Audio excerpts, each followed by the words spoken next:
ಸಮಸ್ತ ಎಲ್ಲ ನನ್ನ ಕನ್ನಡ ಬಂಧುಗಳಿಗೆ ಕನ್ನಡಿಗರ ಸ್ವಾಭಿಮಾನದ ಪಕ್ಷ ಕನ್ನಡ ದೇಶದ ಪಕ್ಷದ ವತಿಯಿಂದ ಶರಣಾರ್ಥಿಗಳು.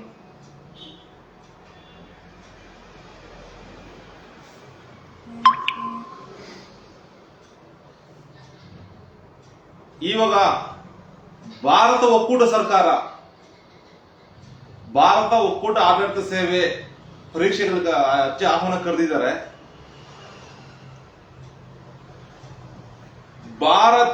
ನಮ್ಮ ಕರ್ನಾಟಕ ಭಾರತ ಒಕ್ಕೂಟ ಸೇರಿದಾಗಿಂದ ತುಂಬಾ ಅನ್ಯಾಯಕ್ಕೊಳಪಟ್ಟು ತುಂಬಾ ತುಳಿತಕ್ಕೊಳಪಟ್ಟ ಸಮುದಾಯಗಳಿದ್ರೆ ಅದು ವೀರಶೈವಲಿಂಗಾಯತ ಸಮುದಾಯ ಹಾಗೂ ಒಕ್ಕಲಿಗ ಸಮುದಾಯ. ಉದ್ಯೋಗಗಳಿಂದ, ಉದ್ಯಮಗಳಿಂದ, ಗುತ್ತಿಗೆಗಳಿಂದ ಯಾವುದೇ ರೂಪ ಪಡ್ಕೊಂಡ್ರು ಈ ಎರಡು ಸಮುದಾಯ ತುಂಬಾ ತುಳಿತಕ್ಕೊಳಪಟ್ಟವ್ರೆ, ತುಂಬಾ ಅನ್ಯಾಯಕ್ಕೊಳಪಟ್ಟವ್ರೆ.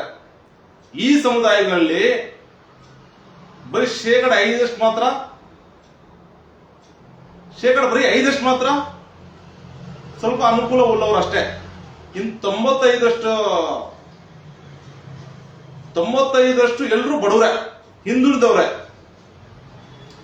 ಏನು ಭಾರತ ಒಕ್ಕೂಟ ಆಡಳಿತ ಸೇವೆ ಪರೀಕ್ಷೆ ನಡೆಸ್ತಾ ಇದೆ, ಭಾರತ ಒಕ್ಕೂಟ ಸರ್ಕಾರದ ಆಡಳಿತ ಸೇವೆಯಲ್ಲಿ ಈ ಕರ್ನಾಟಕ ಸಂಬಂಧಪಟ್ಟಂತೆ ಎಷ್ಟು ಉದ್ಯೋಗಗಳು ಬರುತ್ತೋ ಅಷ್ಟು ಉದ್ಯೋಗಗಳಲ್ಲಿ ಶೇಕಡ 25% ವೀರಶೈವಲಿಂಗಾಯತ ಸಮುದಾಯಕ್ಕೆ ಹಾಗೂ 15% ಶೇಕಡ 15% ಒಕ್ಕಲಿಗ ಸಮುದಾಯಕ್ಕೆ ಮೀಸಲಿಟ್ಟು ಅವರಿಗೆ ಉದ್ಯೋಗಗಳು ಕೊಡಬೇಕು. ಹಾಗೂ ಕರ್ನಾಟಕ ಆಡಳಿತ ಸೇವೆ ಕರ್ನಾಟಕ ಸರ್ಕಾರ ನಡೆಸಿದಂತ ಪರೀಕ್ಷೆಯಲ್ಲಿ ಅದೇ ರೀತಿನೂ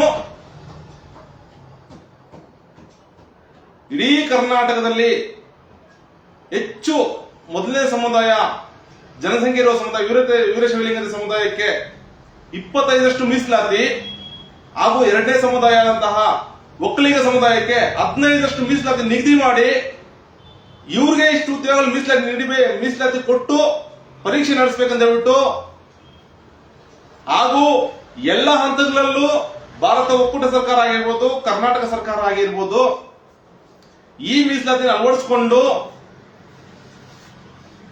ಈ ಅನ್ಯಾಯ ವೀರಶೈವಲಿಂಗದ ಸಮುದಾಯ ಹಾಗೂ ಒಕ್ಕಲಿಗ ಸಮುದಾಯಕ್ಕೆ ಆಗುತ್ತಿರುವಂತಹ ಅನ್ಯಾಯ ಸರಿ ಮಾಡಿ ಎಲ್ಲರ ಜೀವನವನ್ನು ಹಸನು ಮಾಡಬೇಕಂತ ಹೇಳ್ಬಿಟ್ಟು ನಾನು ಭಾರತ ಒಕ್ಕೂಟದ ಪ್ರಧಾನಮಂತ್ರಿಗಳಲ್ಲಿ ಹಾಗೂ ನಮ್ಮ ಕರ್ನಾಟಕ ಸರ್ಕಾರದ ಮುಖ್ಯಮಂತ್ರಿಗಳಲ್ಲಿ ಕಳಕಳಿಯ ಪ್ರಾರ್ಥನೆ ಮಾಡ್ಕೊಳ್ತಾ ಇದ್ದೀನಿ, ವಿನಂತಿ ಮಾಡ್ಕೊಳ್ತಾ ಇದ್ದೀನಿ.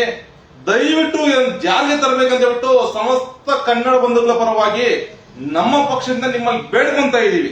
ದಯವಿಟ್ಟು ಜಾರಿಗೆ ತನ್ನಿ, ಸಮಸ್ತ ಕನ್ನಡ ಬಂಧುಗಳನ್ನು ಉಳಿಸ್ಬೇಕಂತ ಹೇಳ್ಬಿಟ್ಟು ಈ ಮೂಲಕ ತಮ್ಮಲ್ಲಿ ವಿನಂತಿ ಮಾಡ್ಕೊಳ್ತೇನೆ. ಜೈ ಕನ್ನಡಾಂಬೆ, ಜೈ ಕನ್ನಡ ದೇಶ, ಜೈ ಕನ್ನಡ ಧರ್ಮ. ಶರಣಾರ್ಥಿಗಳು.